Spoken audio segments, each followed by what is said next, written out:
dogs all over us again. I feel like this is gonna be a normal thing. We're always gonna have dogs in the video, so just get used to it. Welcome back to my channel. So I'm gonna be showing you the whole process of me creating the separate kitchen area in our living room. So if that interests you, stay tuned. I'm gonna show you how I take it from a mood board into actually doing it. So if you're thinking of making an added separate kitchen area, maybe you wanna prep some stuff elsewhere not in your kitchen, or you need some extra storage, this could be the video for you. AirPods in. Okay. Sorry, Siri thinks that I'm talking to her. No, I'm not talking to you, Siri. She started playing music. So this is my initial mood board. So I was thinking of having a live edge, raw wooden shelf with the subway tiles backing it. And then I knew that I wanted the black cabinets also in here so that I can kind of continue with the kitchen into our living room. But that was about it. This is kind of where I started. So then I head over to IKEA because I've been thinking, okay, I need cheap lower cabinets, and they had exactly what I was looking for. They have this line called KNOXHULT. I could be saying that completely wrong, but I picked 2 of their cabinets to do this project. The first one was the larger cabinet, which had 2 open doors and a drawer, and that worked out pretty well. The second one, they didn't have it in stock at the time of me filming this. So here's the first day. My mom is helping me build this just because she likes doing stuff like this. And of course, you'll see the dogs running around, but they also helped. So here we're building the bigger cabinet. And to be honest, I don't know if maybe we're just really good at building IKEA furniture at this point, but it did not take us that long and it was not that complicated. I really enjoyed building this. It was actually pretty fun to do so. Yeah, we just followed all the instructions as stated and we built it pretty quickly. I want to say maybe it took us 2 hours to build it.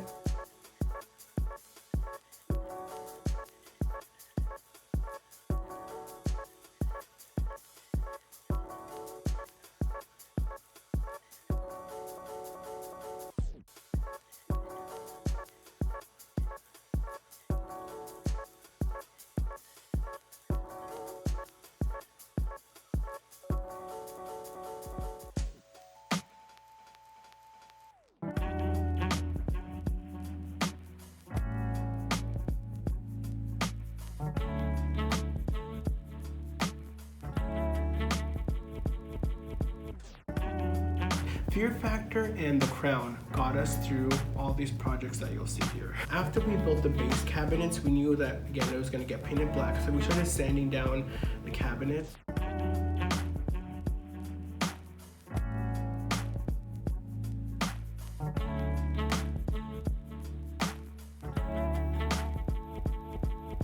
And then we primed it using this, I forget what it was called, but I'll put a picture of it here. And we did 3 coats of this. It helps bond the paint to the cabinet so that the paint doesn't chip off. And this worked pretty well. Like I said, we did 2 or 3 coats, I can't remember.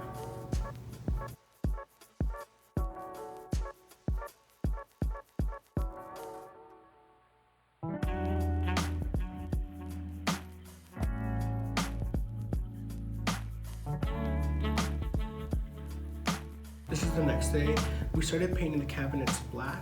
I believe the paint, I'm blanking on the name of the paint, but it is VALSPAR furniture and cabinet paint and furniture. No, I'll put a picture of it here, but it's, oh, there we go. It's cabinet and furniture paint.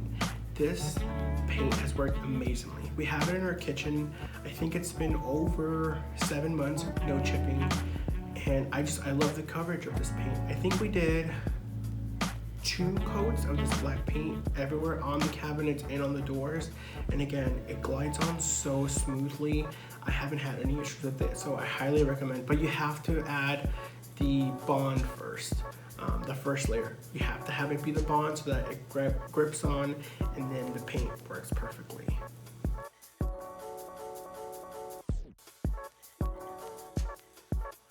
So I built my floating shelves from scratch just because I knew that the size that I needed them was going to be kind of crazy. So I'm taking a longer piece of the 2x2, cutting it to size. So I'm cutting down these 4 little blocks that are going to go in between the 2 longest pieces of 2x2. Once you drill everything together, you're going to get something that looks just like this. It's a really simple armature. Then I'll take the nicer plywood, I'll cut it down to size. I'll cut it to the size of the top of the shelf and the bottom of the shelf. Those will all get screwed together. So what I'm basically doing is I'm cutting this nicer plywood to face the entire shelf. Because I knew that I was going to have undermount lighting, I made these 3 pieces that you see here a little larger. So they're going to hang slightly below the actual shelf. And that is to account for the thickness of the lights. Once you do that, you will be done. So this is what it looked like at this state. So we have the first cabinet painted with the hardware, and then these are the shelves. We filled all of the nail holes.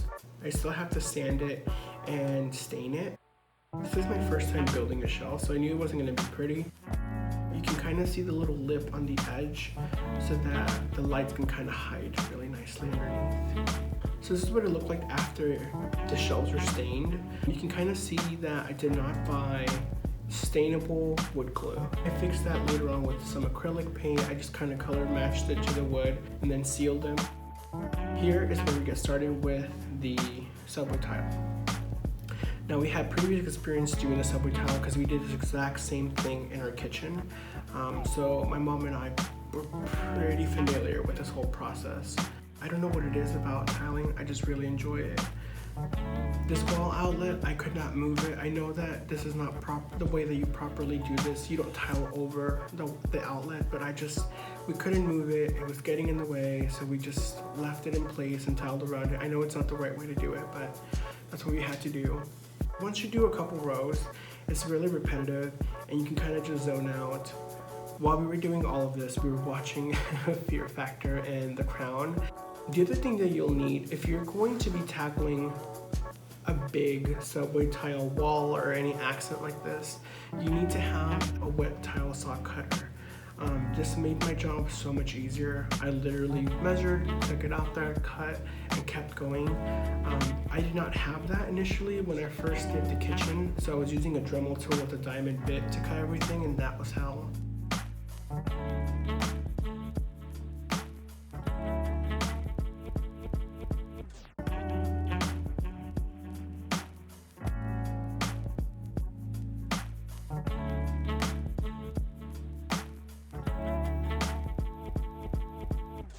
We bought premixed grout, so we're just using that because I didn't want to have to deal with mixing our grout.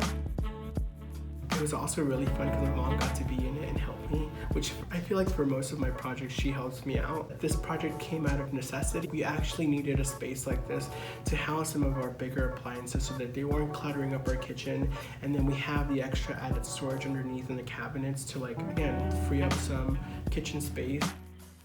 You see me making a line down the center because I need everything to line up. I knew for this top portion of the wall, we were gonna have offcuts, and I didn't want those to be all the way on top of the wall because they're gonna be an eye, so you're gonna see them. So the reason for me starting the opposite is I want the fuller pieces to be on top of the wall, and then as you get down, the shelf will kind of hide the smaller pieces that are gonna be cut to size. It worked out pretty well. I did have to use a lot of glue tape to hold all the pieces in place, but we moved fairly quickly.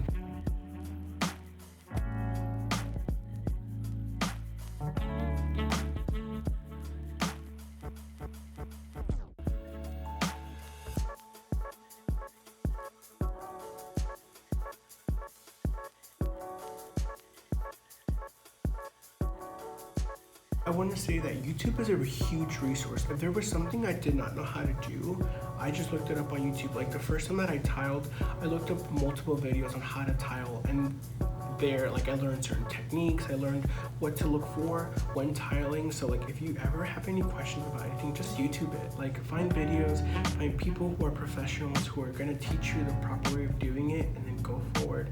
Even with the shelf too, like this is my first time building a shelf. Like I didn't know what I was doing, but I stumbled upon a video by Rachel Metz where she was doing a laundry room and she was building her own floating shelf. So I used her same technique. She built a frame, a really simple frame, and then she faced it. But I believe she used veneer to face the frame, but I wanted something a little sturdier, knowing that I was going to have heavier items be on the shelf.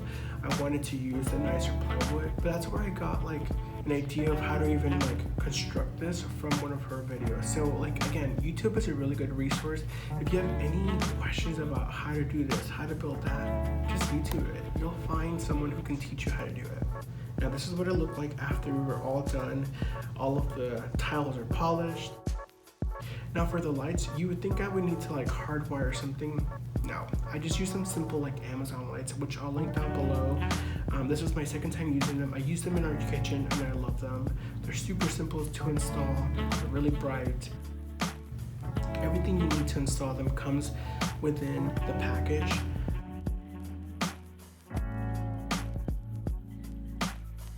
So I didn't want you to see any of the wires underneath the shelves for the lights. So what I did is I took some hot glue and I made sure that I kind of concealed all the wires and I just hot glued them all around the bottom of the shelf. So this is what it looked like. It's all completed. I turned the lights on and it looks so cool. It took us maybe like a week for us to do all of this. Now we have like a second separate kitchen area that we utilize even more. We have our Keurig over there. We have our KitchenAid mixer. So things that were kind of cluttering the counters on the kitchen can now live over here.